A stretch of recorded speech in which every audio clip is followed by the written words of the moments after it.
আজ পয়লা শ্রাবণ। খোকন, আজ তোর জন্মদিন।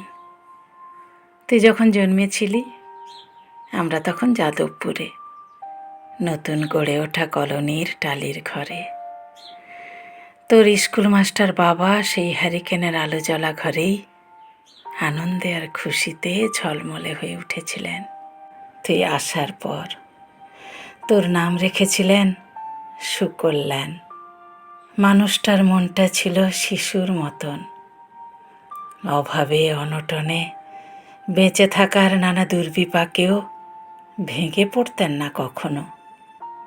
সকলের ভালো চাইতেন মন থেকে, বলতেন, দেখো একদিন এই দেশের মানুষ ঠিক খুঁজে পাবে মুক্তির পথ। শোষণ থেকে মুক্তি, দারিদ্র থেকে মুক্তি, অশিক্ষা থেকে মুক্তি। আজ পয়লা শ্রাবণ। খোকন, আজ তোর জন্মদিন। ছোটবেলায় তোর মনে আছে আমাদের ভাঙা মেঝেতে বাক্স থেকে বার করা মেজমাসির হাতে তৈরি আসনটা পেতে দিতাম, সামনে রাখতাম ঠাকুরের আসনের প্রদীপখানা। তুই বসতিস বাবু হয়ে চুপটি করে। তোকে আমরা একে একে ধান দুব্য মাথায় দিয়ে আশীর্বাদ করতাম। বাবা বলতেন, বড় হও, মানুষ হও। তোর বাবার সেই বন্ধু ঘোষ কাকা, তিনি বলতেন, বেঁচে পড়তে থাকো।